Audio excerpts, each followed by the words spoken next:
네, 안녕하십니까? 손해평가사 박승입니다.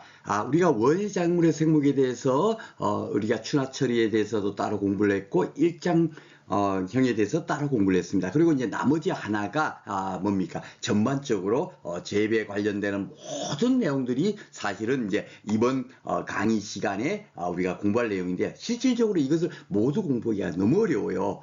그래서 제가, 그동안 출제됐던 문제들, 나머지 기타 등등에 관계되는 것은 이 강의에다가 따로 다 이게 편집을 해가지고 강의를 진행하게 되었습니다. 그래서 기본적으로 기출문제 정도는 일단 우리가 풀어야 되겠고, 만약에 우리가 야 이런 문제는 또 이거 뭐 깊게 들어가서 공부해도 도저히 안 될 그런 어떤 기출문제 같은 경우는 이런 문제가 나왔으니까 우리가 이런 문제는 어떻게 대처를 해야 되겠다, 그런 식으로 느끼는 시간이 되었으면 좋겠습니다. 자, 한번 살펴보도록 하겠습니다. 자, 먼저 이제 요 뭐 단위 결과 이런 것들은 이미 다 공부를 했고요. 요 저장성 먼저 한번 보겠습니다. 쉽게 말해서 이제 작물을 수확하고 나면 이 사실 이거는 농산물 품질 관리사에 주로 출제되는 문제들이어야 되는데, 이것이 현재 우리 시험에도 가끔씩 출제되고 있어요. 수확을 완료한 후에 어떻게 저장해야 되는가. 사실은 그건 사실 품질관리사 문제지, 손해평가사 문제는 아니지 않습니까? 그래서 이렇게 나오고 있는데, 그런 것들도 우리가 일일이 다 작물별로 사실 다 알면 좋지만 그렇게 하기가 참 어려워요. 그렇죠? 그래서 일단 가장 중심축은 뭐냐면, 질소를 과다使用하게 되면 어떻게 됩니까? 질소는 영양생장이니까 잎이 커지고 줄기가 커지고 이래 되면 어떻게 돼요? 자꾸 커져버리면 어떻게 돼요? 저장할 때 당연하게 뭡니까? 안 좋게 되겠죠. 그렇죠? 그래서 질소 과다使用은 무조건 놓고 나쁜 거더라. 요거는 우리가 재배학 공부를 하면서 지금 이제 여러분께서 이제 다 이게 머릿속에 숙지이 됐을 거야. 질소는 무조건 과다한 거는 무조건 잘못되는 거야. 이렇게 우리가 생각하기 쉽겠고, 요 생장 후기에 흐린 날이 많으면 저장 중 생리장애 발생하기 쉽다. 이런 게 지금 뭐냐면 다 이게 뭐죠? 기출문제 지문이에요. 지문인데 읽어보면 어떻습니까, 여러분? 예, 흐린 날이 많으면 당연하게 생리장애가 발생하기 쉽겠죠, 그렇죠? 예, 이런 내용들에 대해서 제가 이렇게 교재로 이렇게 만들어 놓은 겁니다. 그래서 나머지 부분은 우리가 기출문제를 풀면서 뭡니까? 공부하는 걸로 하고, 일단 어떤 것이 이제 마지막에 우리가 지금 현재 공부를 해야 되는가, 그런 것들을 한번 살펴보도록 하겠습니다. 전체를 공부할 수 없으니까 가볍게만 살펴보도록 하겠습니다. 그리고 이제 이 저장성 문제가 나오다 보니까 최근에 그 농산물 품질관리사의 기출문제에서 저장성과 관련된 문제들을 제가 이렇게 따로 뽑아봤어요. 뽑아보니까 이런 것 중에서 우리가 중요한 거 몇 가지 정도는 딱 이렇게 머릿속에 기억하면 전부는 공부하지 못하더라도 좀 도움이 될 수 있겠다라는 생각이 듭니다. 그래서 여기 보면은 산성화하면은 어떻게 돼요? 절야류 같은, 쉽게 말해서 이제 여러분들이 꽃집을 한다 치면은 꽃을 이렇게 판매를 하려 치면은 꽃이 오랫동안 싱싱함을 유지해야 되잖아요. 그렇게 유지하려면 뭘 해야 된다? 산성화가 필요합니다. 이 산성화를 해버리면 미생물의 오염을 억제할 수 있기 때문에 꽃이 더 오랫동안 그 싱싱함을 유지할 수 있게 되나 봐요. 그러니까 산성화 이런 거 하나 여러분께서 기억하시면 좋을 것 같고요. 이런 데 보면 뭐 안스린 극락종화 4도 이하의 저온 장애를 발생한다. 이거는 우리가 온도편에서 공부를 했죠. 그렇죠? 이런 것들도 농산물 품질 관리사에 당연하게 출제되겠죠. 그러니까 4도 이하에서는 절대로 보관하면 키우면 안 된다. 이런 것들을 이제 알아야 되니까. 그렇죠? 자, 그리고 금우초를 보겠습니다. 금우초는 이제 봄꽃으로 장일식물이 되겠습니다. 자, 세워서 수송하면 어떻게 돼요? 예, 선단포가 휘어진 현상을 예방할 수 있다. 그러니까 절대적으로 금우초는 눕혀서 이렇게 뭐 운반하거나 하면 안 되는 거예요. 예, 어떻게 뭐 차로 이렇게 이동하더라도 반드시 세워서 수송해야 된다. 이런 것이 이제 저장법에, 이제 그 관리법에 굉장히 중요하겠죠. 그리고 이제 장미 같은 경우도 뭡니까? 꽃못이 슉 이렇게 굽어지는 거 있지 않습니까? 장미 꽃대가 촉 구부러지면 어떻게 돼요? 그 벌써 이제 그 장미꽃의 그 뭡니까? 가치는 다 하락해 버리게 되는 겁니다. 그래서 꽃대가 꼿꼿하게, 장미꽃이 잘 이렇게 꼿꼿하게 서 있으려면 어떻게 된다? 저온 습식으로 수송을 해야 된다. 이런 것들이 있지 않습니까? 그러니까 이게 농산물 품질 관리사 문제도 제가 어쩔 수 없이 몇 가지만이라도 우리가 한번 기억해서 가면 혹시 불이타 문제가 나오게 될 때 우리가 대처하면 좋겠다라고 생각이 됩니다. 그리고 이제 여기 보면 스탠다드형 장미 같은 거는 뭐냐면 스프레이 같은 거는 뭐 그냥 꽃에 하나 여러 가지 꽃이 이렇게 있으면 그걸 갖고 스프레이라고 하고요. 스탠다드는 꽃에 하나에 꽃이 한 개만 딱 피는 거예요. 그런 것을 이제 스탠다드형이라고 합니다. 그러니까 꽃에 장미꽃이 한 개 피었어요. 요런 것은 언제 수확하면 또 좋은 건가? 예, 그것도 아무 때고 수확하면 안 되겠죠, 그렇죠? 그런데 이거는 꽃봉오리가 20% 정도, 아이고 아주 한 5분의 1 정도, 요 정도 개화했을 때 수확하는 것이 가장 좋다. 이런 것들도 이제 갈로치기로 물어요. 예. 그리고 이제 쉽게 말해서 우리가 스탠다드형 국화 있죠. 장미말 대신에 국화 같은 경우는 어느 정도 개화됐을 때 좋겠습니까? 20%면은 국화는 너무 이제 뭐 안 되겠죠. 그죠? 그래도 한 50% 정도 개화했을 때 수확을 해야 될 겁니다. 그죠? 요 국화 부분은 아마 기출문제 한번 지문으로 나왔어요. 그래서 이런 것들 아주 그 몇 가지 정도만 우리가 알고 있어도 다음 중 틀린 것을 고르세요. 주로 이제 이렇게 나오니까 야, 요거는 아니야, 아니야. 이렇게 해갖고 한 개를 정확히 우리가 캐치를 하시면 되겠습니다. 자, 그리고 이제 거베라가 뭐냐면요. 예, 국화 종류인데, 조금만 띠만한 국화. 예, 그거를 이제 거베라라고 하고, 안개꽃은 아시죠? 예, 조그만한 꽃. 눈꽃만한 꽃. 하얀 꽃 있지 않습니까? 그게 이제 안개꽃인데, 이런 안개꽃 같은 경우는 20%가 아니라 80% 정도 개화 시에 수확을 한다. 이렇게 되어 있습니다. 왜냐면은 안개꽃은 뭐, 어느 정도 좀 피어야 그 다음에 이제 수확을 해갖고 판매를 할 수 있을 거 아닙니까? 그죠? 요 겁이라도, 국화 조그마한 거, 소국 생각하시면 됩니다. 뭐 아주 이걸 뭐 귀엽게 생겼어요. 국화가 조그마하니까. 그죠? 그러니까 이거는 어느 정도 이렇게 조그마하니까 어느 정도, 뭡니까? 개화했을 때 수확을 하는 거고, 그리고 국화 같은 경우는 일반적인 국화는 한 50% 정도 수확했을 때, 뭡니까? 개화했을 때 수확을 하고, 장미 같은 경우는 너무 많이 50% 되면 그것도 금방 또 시들어 버리지 않습니까? 꽃이 피고. 그러니까 아예 한 20% 정도 수확했을 때 뭡니까?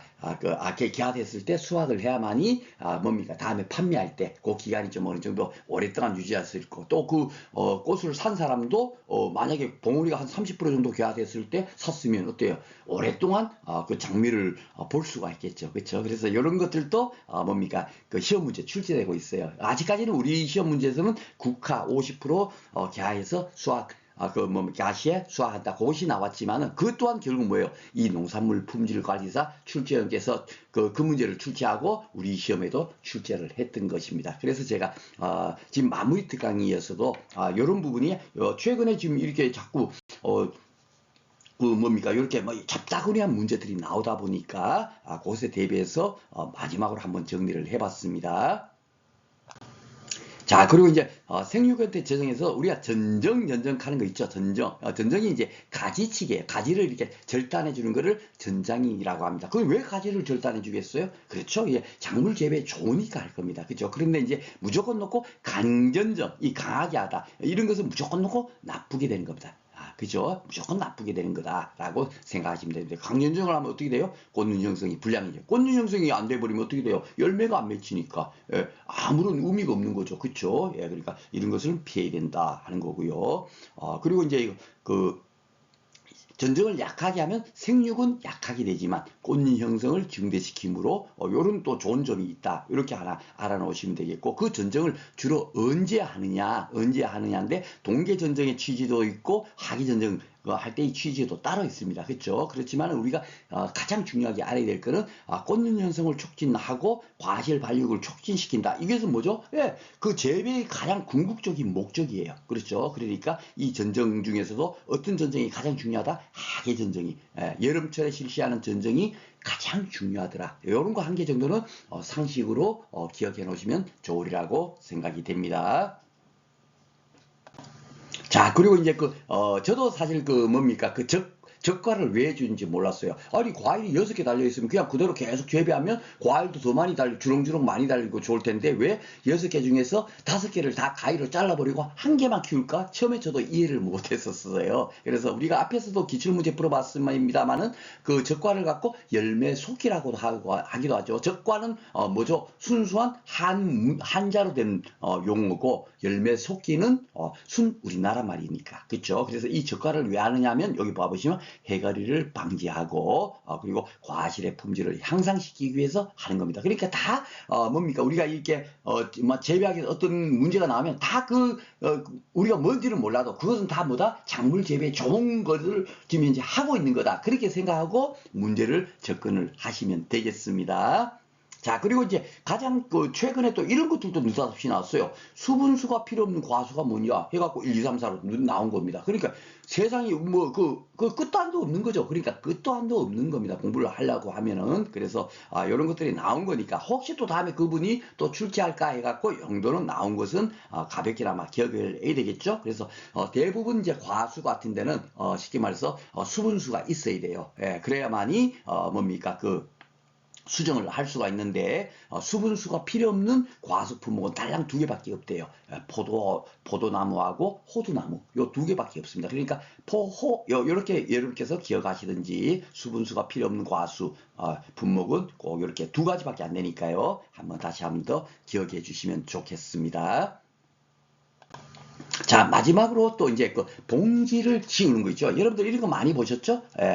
과수원 같은 데 가면 이렇게 복숭아 같은 데다가 이렇게 봉지 씌워 갖고 재배를 하거나 이런 걸 많이 보셨잖아요. 그러면 사과도 봉지 씌우고 포도도 봉지 씌우고 다 봉지를 씌워요. 왜 봉지 씌우기? 이 봉지 씌우려면은 여러분들이 이렇게 보기는 굉장히 쉬워 보이지만은 이 봉지 한번 씌운다고 생각해 보세요. 이 사다리를 설치해 갖고 요 위에 올라가 갖고 결국 여기에 요 과실이 맺혀 있으면 여기다가 봉지를 씌워야 될 거 아닙니까? 그렇죠? 그러니까 굉장히 힘든 작업이에요. 힘든 작업이고 굉장히 노동력도 많이 들어가고 인건비도 많이 들어갑니다. 그럼 왜 이렇게 하겠습니까? 한번 여쭤보면 그렇죠. 예, 작물 재배 좋으니까 하는 겁니다. 예, 봉지시기가. 그래서 이제 다음 주 봉지시기에 대한 설명 중에 틀린 것을 고르시오 하면 무조건 놓고 나쁜 거 그거 고르면 돼요. 그렇죠? 예, 그렇게 하시면 되고 그 봉지시기를 뭐라고 한다? 복대라고 하기도 합니다. 그래서 복대, 봉지시기 같이 이렇게 기억을 하시면 되겠고요. 한번 보겠습니다. 효과가 뭐냐? 병해충을 방지한다. 이렇게 봉지를 씌워 놓으니까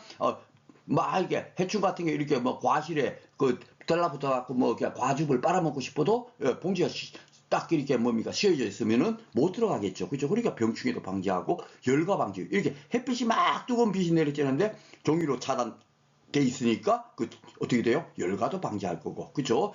그리고 과빛 착색 증진은 뭐냐면 이렇게 빛을 이렇게 막아놔야만이 오히려 과실의 색깔이 더 이렇게 잘 되나 봐요. 예, 그래서 과빛 착색 증진에도 도움이 되고 동록 방지라는 게 이제 거머딕딕하게 되는 거. 사과가 대표적인데 동록이 많이 생기는데요. 그런데 이런 동록을 방지하려면 요 사과나무에 사과에다가 봉지를 이렇게 씌워버리면 동록도 방지되고 또 숙기지연이라는 건 뭐겠습니까? 그렇죠. 이렇게 수확하는 시기를 조금 더 늦춰준다. 왜냐하면 어쩌나 햇빛을 차단하고 이러다 보면은 요 과실은 조금 천천히 자라겠죠. 그렇죠. 그래서 숙기지연의 목적으로 쓴다. 이렇게 우리가 이해를 하시면 되겠습니다. 자, 그러면 이제 이게 얼마나 기타 등등인지 한번 이제 문제를 풀어보면 여러분께서 아실 겁니다. 박선 선생님 특별한 주제도 없이 지금까지는 식물 호르몬 딱 깔면 그 딱 하나의 주제를 갖고 강의를 진행했는데 이번에는 기타 등등 내놓고 보면 아주 간단하게 저장법도 아주 간단하게 몇 가지만 딱 하고 넘어가 버리고 막 이런 식으로 됐잖아요. 예, 문제 풀어봐 보면 여러분께서 느끼실 수 있을 겁니다. 한번 문제 풀어보도록 하겠습니다. 자, 기출 2회 때 나온 거네요. 과실의 성숙과 저장에 미치는 영향으로 틀린 것을 고르세요 했어요. 그럼 우리가 이 지문을 읽어보고 틀린 것을 찾으면 되겠죠. 그렇죠?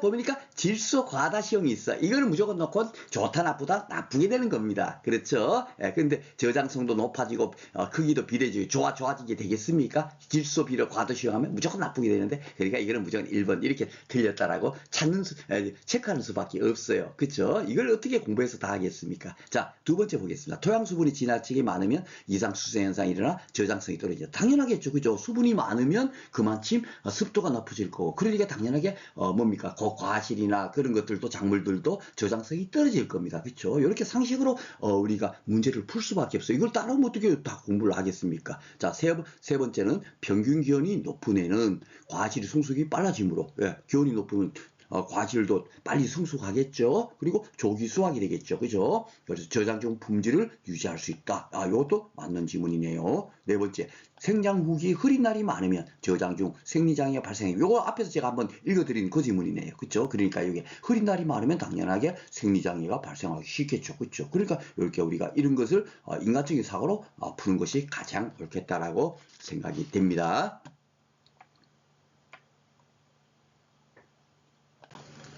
자, 4회 때 나온 문제도 볼게요. 사과 모양의 온도, 사과 모양과 온도와의 관계. 세상에 이런 것을 무슨, 야, 그러면 뭐 복숭아 모양과 온도와의 관계도 연구를 해야 되겠고, 하다못해 복숭아 모양과 빛의 관계도 연구를 해야 될 거고, 그렇게 학자들께서 연구는 할 수가 있어요. 그렇지만 그 많은 거를 어떻게 다 공부를 하겠냐고요. 그쵸? 그러니까 우리는 이 나온 것 같고, 우리가 푸는 연습만 한번 하는 것이 좋겠다라고 생각이 듭니다. 참 희한한 문제도 많이 나왔죠? 예, 이걸 갖고 어디 다른 쪽에 분류해서 제가 따로 이렇게 분류하지 못하니까 뭡니까? 원예작물에 생육해가지고 따로 이렇게 빼놓은 겁니다. 자, 생육 초기에는 어떤 생장이 되느냐 하면요. 쉽게 말해서 이제, 과일이, 그 사과가니까, 사과가 어떻게 처음에는 커지죠? 이렇게 길쭉하게 먼저 자랄 겁니다. 그쵸? 그랬다가 그 이후에는 좀 이렇게 동글바이 미트하게 이렇게 좀 이제, 이런 식으로 이제 자랄 거예요. 그죠? 옆쪽으로, 횡축으로 이렇게 자라게 갖고, 따뜻한 집에서 휴기 생장이 충분히 이루어져서 과실은 대체로 어떻게 된다? 편연형이 된다. 이렇게 편연형 있죠? 예, 이런 식으로 이제 그 뭡니까? 작물이 사과가 자란다라고 이렇게 체크를 하시면 되겠습니다. 이거의 문제 나온다고 공부를 해갖고 문제를 푼다는 것은 이거는 더 잘못된 거겠죠, 그렇죠? 그래서 이렇게 우리가 풀면 되겠다라고 생각이 되고요. 6회 때 나온 문제도 보겠습니다. 과실의 수확 적기를 판정하는 항목으로 옳은 것. 언제 이제 수확이 됐어? 이런 것을 우리가 판단하는 그걸 이제 따지는 겁니다. 그렇죠? 한번 봐보겠습니다. 자. 만개 위에 있어. 꽃이 피는데 한 150일이 됐어. 통상 꽃이 핀 이후에 150일 정도 되니까 사과가 완전히 잘 연결었어. 이제 수확해도 돼. 그런 것들은 이제 재배하시는 분들이 다 알죠. 그쵸? 그래서 주로 이런 것들은 이제 하나의 이런 거를 참조해 갖고 수확이 됐다, 된 시기다, 수확 시기다, 아니다를 판별할 수 있겠습니다. 그리고 이제, 두 번째가 뭐죠? 당산비라고 했네요. 당산비는 뭐요? 당은, 요리 잘 모르시면 당은 당도가 올 거고, 산은 산도 올 거예요. 그죠? 당도와 산도의 비율을 딱 따져봅니다. 그러니까 뚝 해봐보니까 당도가 굉장히, 적어. 아직도 시큼시큼해. 사과 이렇게 당산비를 찍어보니까. 그럴 땐 수확하면 되겠어요? 안 되겠어요? 여러분? 아니겠죠. 그런데 이제, 또 어느 정도 지난 다음에 또 딱 체크를 해보니까 이거는 당도가 아주 적정해. 아주 사람 입맛에 딱 맞은 정도의 당산비가 딱 됐다. 그러면 그럴 때는 수확하면 되겠어요? 안 되겠어요? 수확하면 되겠죠. 그렇다면 이 당산비 또한 수확 적기를 판단하는 항목으로 맞겠습니까? 안 맞겠습니까? 맞겠죠. 그죠? 이런 식으로 우리가 이 문제를 접근해 나가는 거지. 수학 적기 하는데 만개우 일수 당산비 이런 걸 갖고 고려해서 합니다. 이게 머릿속에 암기도 안 되고 또 그렇게 문제도 나오지도 않고 지금까지 처음으로 이런 문제 지금 다 보는 거예요. 이런 문제들은 맞죠? 예. 이게 뭐 2번 나오고 3번 나오고 아닙니다. 한 번 나오면 땡 그다음에 영원히 안 나왔던 문제예요. 예. 그죠? 그런 문제들 또한 일단 다 풀어보고 있는 겁니다. 1회부터 11회까지 기출 문제는 하나도 빠짐없이 제가 다 풀어드리려고 지금 현재 이렇게 마무리 특강을 하고 있는 거예요.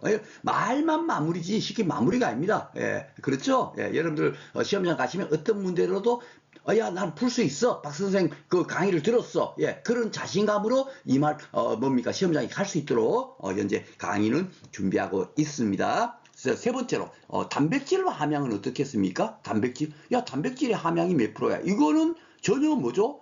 수학이 판단하는 거하고는 아무런 문제 관련성이 없죠. 맞죠? 예, 그러니까 가하고 나만 해당이 된다. 그러니까 답은 1번이 되겠네요. 이렇게 체크할 수밖에 없습니다. 맞죠? 예, 이렇게 체크해. 6회 때 나온 문제고요.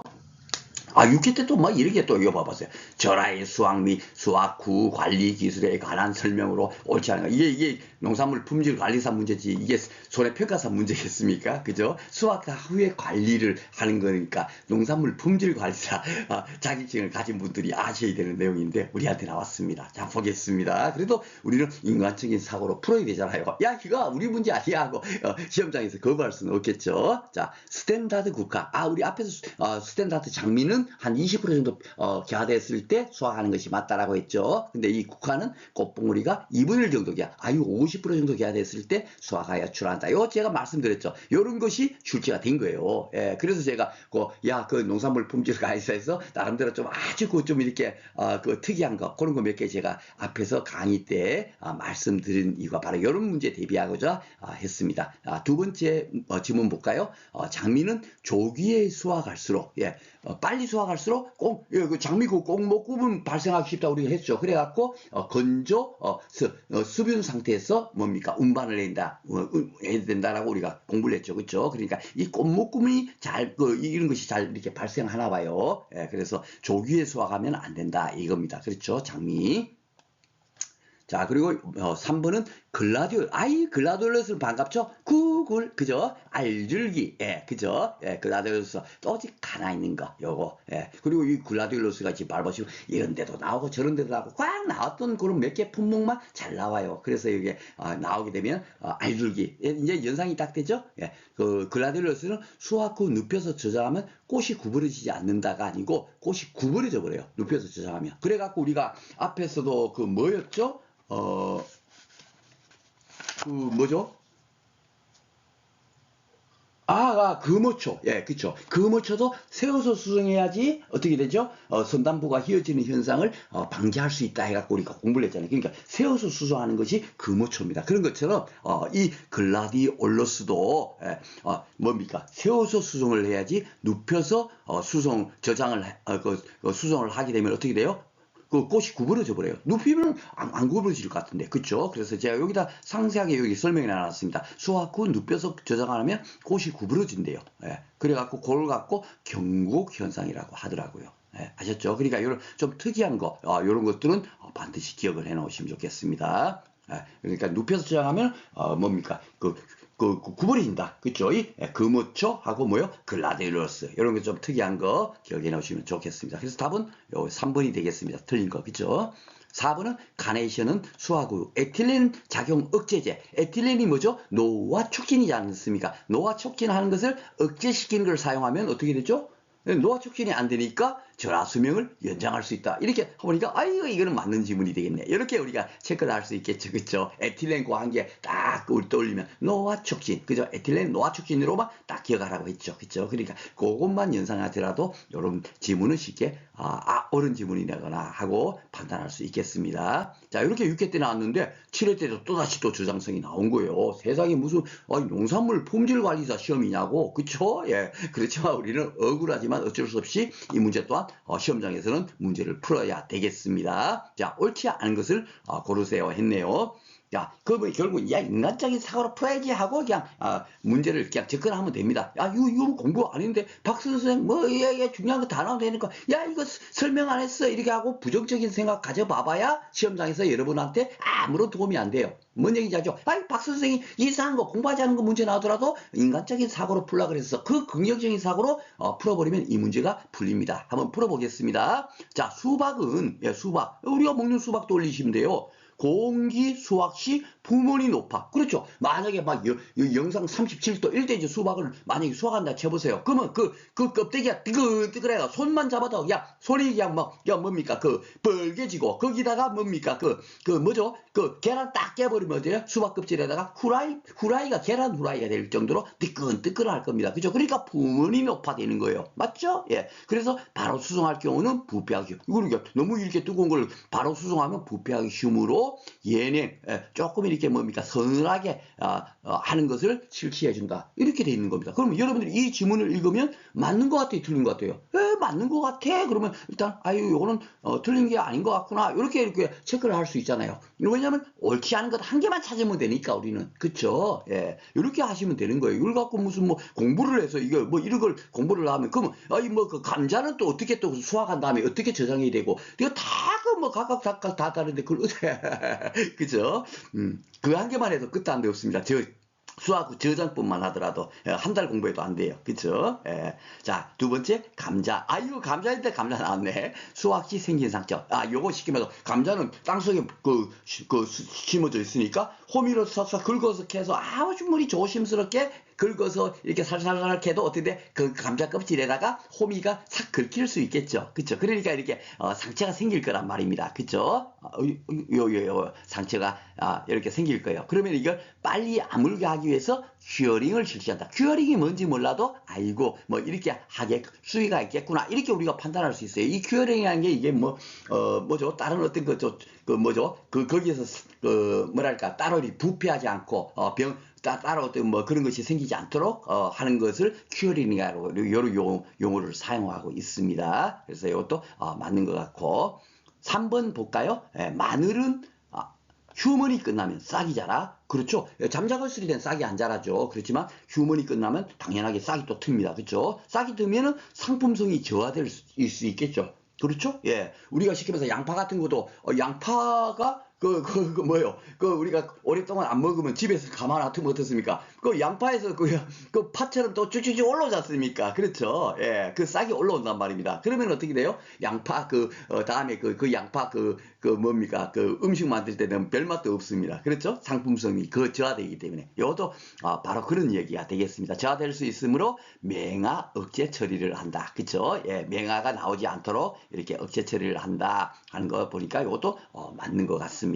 자, 그러면 네 번째가 틀린데 뭐가 틀린나 한번 볼까요? 결구 배추는 그죠? 수분 손실을 줄이기 위해서 수확한 후 바로 저장고에 넣어 보관한다 그랬는데 이것은 말 자체가 벌써 틀린 거예요. 6살 어린이가 대학원에 갔다 이런 얘기밖에 안 되는 겁니다. 왜냐면은 뭡니까? 저장을 하려면 부패를 하지 않으려면 모든 뭡니까 작물은 수분이 많으면 부패가 빨리 될까요? 수분이 없으면 부패가 빨리 될까요? 그렇죠. 수분이 많으면 빨리 부패될 겁니다. 그렇죠. 그런데 여기 지금 보면은 요 예문 자체가 수분 손실을 줄이기 위해서 수확한 후 바로 저장해서 보관한다 그랬죠. 손실을 줄이기 위해서 말도 안 되는 게 저장할 때는 수분이 어느 정도 나가야만이 좋은 거거든요. 요 지문 자체가 틀린 거예요. 그래서 제가 요거 뭐 따로 이게 네이버 검색해갖고 얘기해보니까 뭐 이런 방법이 있더라고요. 근데 이렇게 공부해 봐봐야 이걸 갖고 우리 이 지문이 맞다 틀리다도 알지도 못합니다. 그래서 이렇게 인간적인 사고로 아이고야, 이 조정하려면 수분 손실이 뭡니까 어느 정도 있어야만이 수분 손실이 돼야만이 저장이 잘 될 텐데 오랫동안 부패하지 않고 저장이 되니까 그렇죠. 근데 여기는 수분 손실을 줄이기 위해서 이런 것이 있으니까 아이고 이게 답이겠구나. 이렇게 치과하는 것이 더 현명한 게 아닌가 싶습니다. 이거 여러분께서 제가 이렇게 뭡니까 인터넷 검색해서 이렇게 뭡니까 해설하는 거 읽어봐 보세요. 이거 읽어갖고 여러분께서 정확하게 뭡니까 배추는 이렇게 저장한갑다 하고 딱 오는지 한번 봐보세요. 절대로 안 올 겁니다. 그죠? 그러면 양파는 어떻게 하는 건지 뭐 이런 것에 대해서 양배추는 그럼 어떻게 또 저장을 하는 건지 무는 또 어떻게 수확 후에 저장해야 될 것이 각각 다 다를 건데 그쵸? 그래서 그런 어떤 질문이 나오면 인간적인 사고로 우리가 해결을 하면 좋겠다라고 말씀을 드립니다. 7회 때 이런 문제가 나왔고요.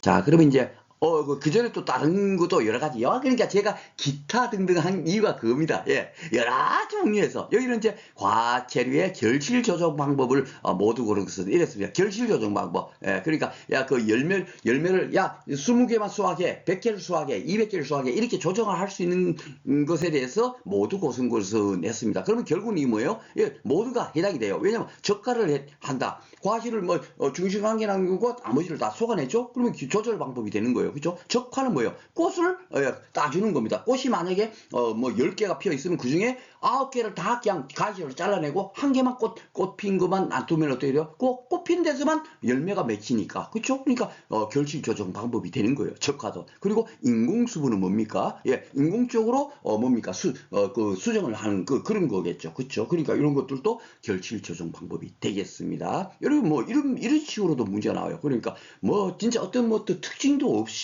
문제가 나오는 것을 다 이번 뭡니까 지금 강의 안에다가 기출문제다 다 이렇게 포함을 시켰습니다. 자, 그리고 이제 이 봉지식이도 나와죠. 예, 이 목적이 아닌 거 그렇죠? 예, 이걸 무조건 놓고 뭐예요? 봉지식의 목적은 뭡니까? 아이고 작물 재배 좋으니까 하지 뭐 이것 떠올려놓고 문제를 풀면 됩니다. 과실에 발생하는 병충해를 방지하니까 아유 좋으네, 그쵸? 예.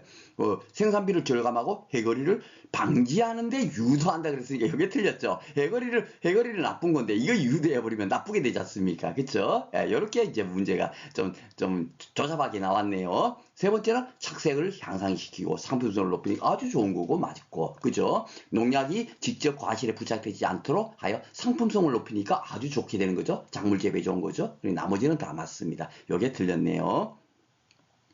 이걸 뭐 공부를 해서 맞춘다 이런 건 아니겠죠. 그쵸? 여러분들 잘 봐보시면 알지만. 자, 여기도 봉지 씌우기에 대해서 효과했습니다. 그죠? 예. 요 당도 중지는 어떻습니까, 여러분?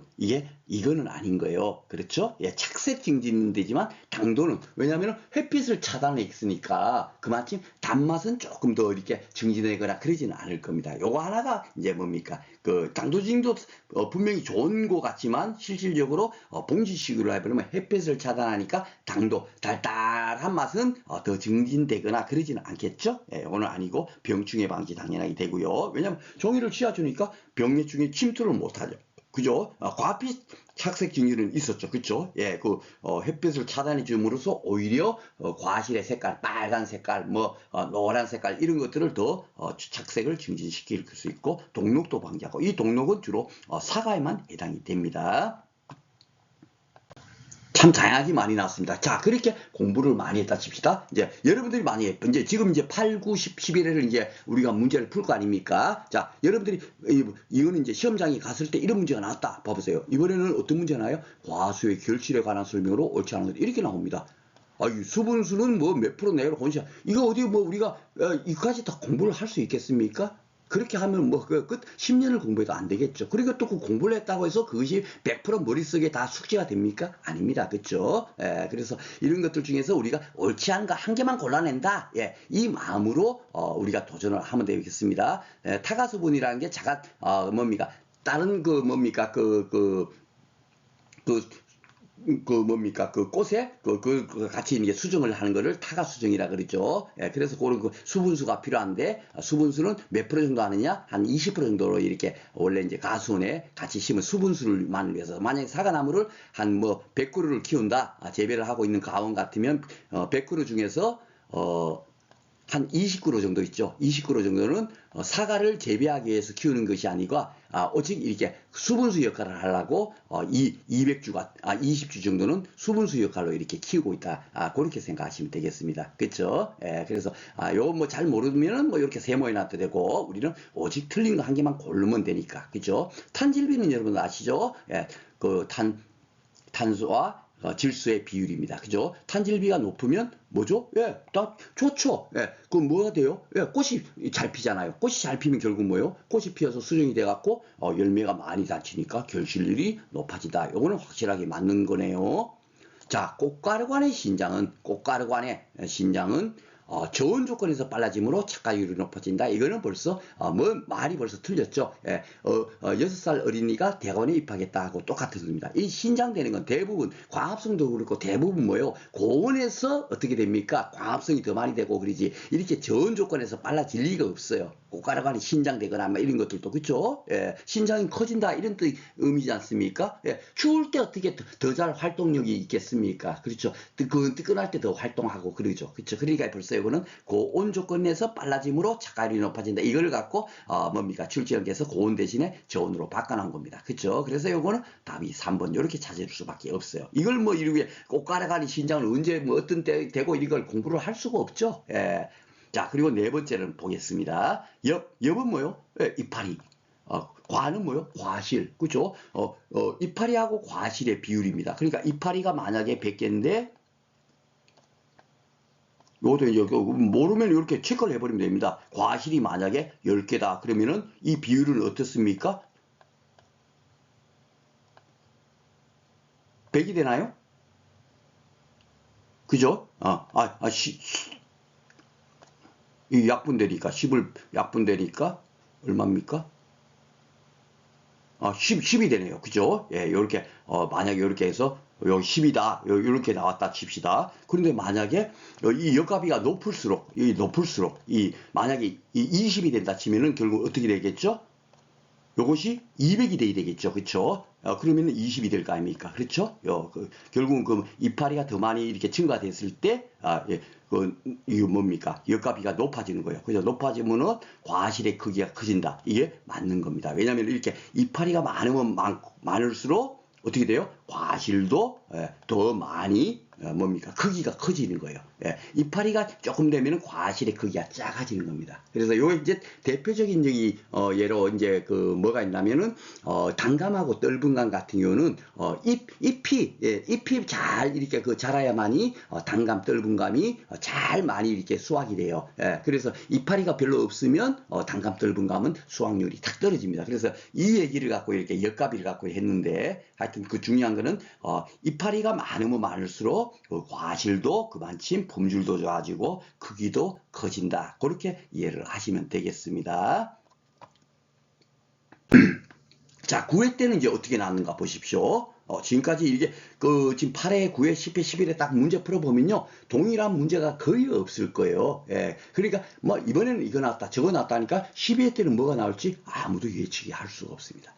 자, 9회 때 나온 것은 수분수가 필요 없는 것으로 나왔죠. 우리가 뭐라 했죠? 필요 없는 거는 포도, 호두. 그쵸?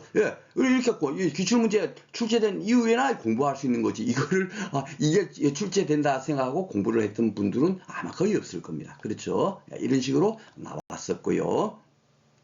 그래서 이런 한두 문제 정도 나오는 것은 우리가 과감하게 포기해도 되지만은 그래도 어떻게 나왔는지는 알아야 되겠죠. 그죠? 그리고 이제 10회 때는 전혀 한 문제도 출제되지 않았어요. 그랬다가 지난해 바로 지난해 불과 제가 보니까 이쪽으로 제가 일부러 몰아난 것도 좀 이유가 있겠지만 네 문제가 여기서 지금 지난해 25문제 중에 네 문제가 바로 뭡니까? 기타 등등 문제가 나온 거예요. 자, 먼저 한번 보겠습니다. 이게 책에서 공부해서 맞출 수 있는 문제가 아니란 얘기죠. 자, 생리적 성숙시 수확하는 채소류가 아닌 것은 아니 생리적 성숙시 수확하는 채소가 어떤 건지를 재배학 책에 있습니까?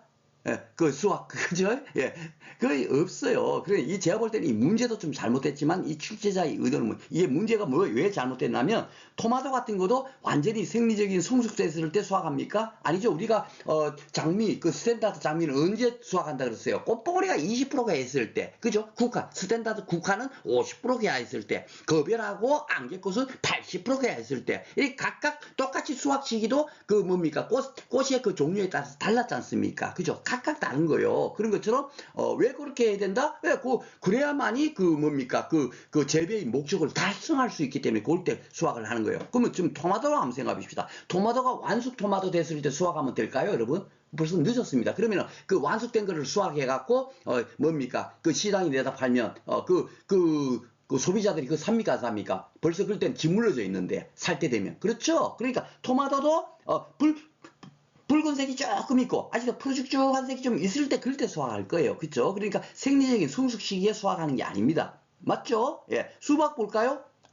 수박 완전히 수박이 땅땅 때 익어가지고 100% 익었어. 야 이제 따도 수확해도 돼. 그럴 때 딱 수확을 하면 어떻게 됩니까? 수확한 다음에 저장해갖고 가락시장까지 가는 날짜도 있죠. 가락시장에서 또 경매까지 된 날짜 있죠. 경매해갖고 소매상한테 그 수박이 도달한 다음에 실질적 소비자가 수박을 먹을 텐데 그러다 보면 그 기간이 일주일 10일 정도 지나면 어떻게 돼요? 수박이 도리어 이제 완전 익은 것이 그 다음부터는 굳내 난다 그러나요? 너무 익어버리면 그쵸? 그렇게 되는 겁니다. 그래서 이 수박 또한 완전하게 성숙됐을 때 수확하는 게 아니에요. 제가 판단한다면 이 인간적인 사고로 제가 푸는 겁니다. 그래서 왜 이런 문제가 나오면 우리가 어떻게 풀어야 된다. 출제자의 의도를 파악해야 된다. 그것을 제가 말씀드리려고 하는 거예요. 자, 세 번째 보겠습니다. 딸기도 완전히 잘 익었을 때 하면은 어떻게 돼요? 금방 싱싱함을 잃겠죠. 그렇죠? 그러니까 딸기도 조금 파란색 좀 있고 이렇게 있을 때 수확을 해야만이 유통 과정에서 완전하게 익어가지고 소비자가 먹을 때는 아이고 달아 그리고 그렇게 먹을 거 아닙니까? 그렇죠? 그래서 빨간색 정도가 한 80% 정도 그 정도 됐을 때 아마 수확하면 딱 맞을 것 같아요. 제 나름대로 생각에는. 그러니까 생리적 성숙시에 수확하는 채소로는 하나도 없는 겁니다. 따지면 이것도 아니에요. 그리고 마지막으로 브로콜리 볼까요? 브로콜리도 꽃채소지만 브로콜리 꽃이 핀 상태에서 수확해버리면 그거 먹을 수 있어요. 여러분들 브로콜리 어떻게 먹나요? 예, 꽃이 피지 않은 걸 먹지 않습니까? 그쵸? 그러니까, 생리주, 성숙시 수확하는 채소로는 아무것도 없게 되는 겁니다. 예, 원래 원칙적으로. 그런데 이제 이것도 지금 제가 볼 때는, 문제가 좀 잘못된 문제 같은데, 이 출제자가 출제한 의도는 뭐냐면, 이 토마토나 수박이나 딸기는 그래도, 어느 정도 성숙이 됐을 때 수확할 수 있지만, 수확할 수 있지만, 이 브로콜리는, 꽃채소라 하더라도 꽃이 핀 상태에서 수확해버리면 된다, 안 된다? 안 된다는 얘기예요. 그래서 이거는, 생리주, 성숙시 수확하는 채소는 아니다. 아닌 거게 되죠. 꽃이 피기 전에 무조건 넣고 수확해야 되는, 작물이 브로콜리가 되니까. 그래서 답은 2번으로 이렇게 출제를 한 것 같습니다. 뭔지 알죠? 그러니까 이게 우리가 그 출제자께서 어떤 문제가 나오면 그 문제를 야, 이분이 왜 이 문제를 냈을까? 요 기문을 갖고 곰곰이 한번 따져봐 보면 이게 바로 꽃 피었을 때 하면 벌써 그런 이제 뭡니까 작물의 그 가치가 떨어지기 때문에 그 전에 수확이 되는 거구나. 그를 아는지 모르는지로 물었구나라고 우리가 판단하면 되겠습니다. 참 엉뚱한 문제 같지만은 참 재밌죠, 제비하기. 그죠? 자, 두 번째도 보겠습니다. 화학의 과지 관리 방법 이렇게 나와. 지금까지 우리가 이런 거 공부를 한 적이 없었죠, 그렇죠? 그리고 지난해는 이런 문제가 많이 나왔어요. 그러면 이걸 우리가 알고 있는 거 환상박피는 먼저 우리가 그 공부를 했죠. 그 가지 껍질을 벗겨갖고 그죠? 그걸 이제 환상박피라고 하는데 이것은 결국 뭐다? 결국은 그렇죠. 개화 유도하는데, 그죠? 개화 유도하는 꽃눈 분화하고 이런데 굉장히 좋은 거더라 해갖고 우리가 춘하철이 뭐죠? 거기서도 공부를 했죠, 그죠? 우리가 원예작물의 생육 첫 번째 편에서 화분화 거기서 공부를 했구나, 그쵸? 거기서 공부를 했었습니다. 그리고 그런 걸 지식들을 하나하나 가지고 이 문제를 풀어나가야 될 거라고 생각을 합니다. 가지관리 방법이다 그랬으니까 전정을 어떻게 한다 뭐 이런 건데 신초의 생장을 일시적으로 억제해서 착화율을 높인다. 그 뭡니까 생장을 억제함으로써 도리어 뭐죠? 생장이 막 그 과일도 많이 너무 막 100개 달린다고 100개가 다 잘 자라는 게 아니죠. 그러니까 일정 부분을 쏟아내고 몇 개만 뭡니까 키우죠. 그죠? 그래야만이, 이 품질이 좋아지니까. 그죠? 바로 그런 목적이 있듯이 이것도 바로 그런 거겠네요. 두 번째가 그 외의 세 가지를 분지시켜, 원가지나 격가지를 구성시킨다 돼 있고, 웃자람 방지하기 위해서 실시한다. 이렇게 돼 있습니다. 그러면은, 여기서 가지 비틀기는 아니겠죠. 가지를 비틀어갖고 착가율을 높이거나, 웃자람을 방지하거나, 이거는 전혀 아닌 것 같고, 그죠? 가지를 유인하는 것도 뭘 유인을 한다. 이것도 아닌 것 같아요. 근데 이 순지르기는, 이 순은 뭐죠? 여러분, 눈 있잖아요. 이 순이 한자로 이제 그 순이고, 우리나라 말로 따지면 눈이에요, 눈. 그죠? 그러니까 꽃눈, 잎눈 할 때 그 눈을 순이라고 합니다. 그 순을 지르기라고 하는 게 뭐냐면은, 이게, 뭐죠? 따준다. 이런 뜻이에요. 그래갖고 이 순지르기도, 어떤 용어로 쓰고 있냐면, 오직 순지르기만 쓰는 게 아니라, 순 따주기. 이렇게 표현하는 분도 계시고, 또 어떤 분은 견눈 따기 이렇게 또 표현을 하시는 분들도 계세요. 견눈 따기 그러니까 눈을 따주는 겁니다. 눈 따주는 거. 눈 따기, 견눈 따기.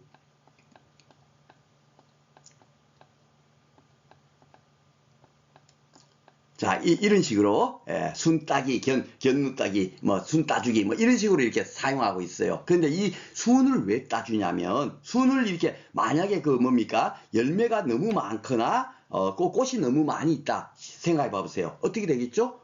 영양이 부족해지겠죠. 영양이 부족하면 어떻게 되죠? 결국 과실의 품질이 저하될 겁니다. 그렇죠? 그러니까 이 순을 따주면 꽃눈이라든지 잎눈이라든지 이런 눈을 따주면은 어떻게 되죠?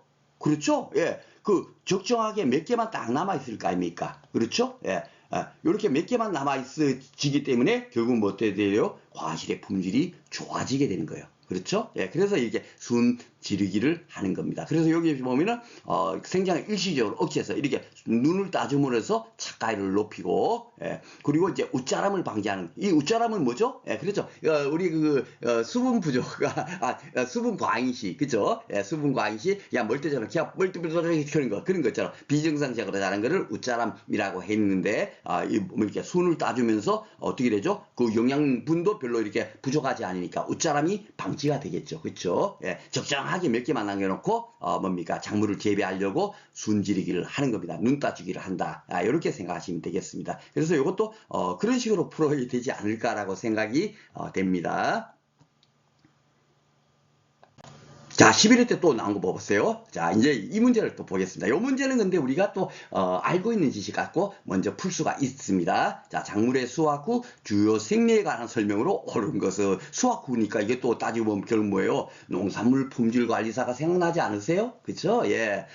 지금 현재 그 대세적으로 현재 그 농산물 품질 관리사의 그 최근 문제 그런 문제들이 많이 나고 있어요. 그래서 제가 제 그 교재는 재배학 교재는 최근엔 5년간의 농산물 품질관리사 문제를 다 실어놔 있어요. 예, 그 혹시 거기서 또 이런 식으로 나오면 그것이 주로 이제 그 비스무리하게 나오기 때문에 다 실려져 있습니다. 그런데 이제 마무리 특강 때는 그것까지 다 제가 이제 풀어드리지 못하니까 그쵸? 여기서 이런 문제를 이제 그 우리가 어떻게 풀어야 되는가 그거까지만 진행을 하고 있다는 점 말씀을 드리겠습니다. 자, 그래서 이제 수확 후 주요 생리에 관해서 옳은 것을 찾는 거네요. 옳은 것인데, 여기서 먼저 제가 딱 보면은, 여러분들께서 딱 알고 있는 지식이 하나 있어요. 우리가, 바로, 오늘이죠. 호흡 비급 등용 공부했어요? 안 했어요? 공부했죠. 그렇죠? 예. 어제 공부했네요. 작물에 분류해서 공부를 했습니다. 그렇죠? 예. 비급 등용은 주로 뭡니까? 예. 뭐가 있어요? 채소. 예. 맞죠? 예. 채소는 싱싱하잖아요. 그러니까 비급등용이지. 플러스 뭐요? 껍질이 두꺼운 과일. 그쵸? 이렇게 우리가 기억을 했잖아요. 이제 기억나시죠? 예, 껍질이 두꺼운 과일. 그죠? 그리고 호흡 급등형은 과일이 기본이고, 거기다가 플러스 뭐요? 토마토!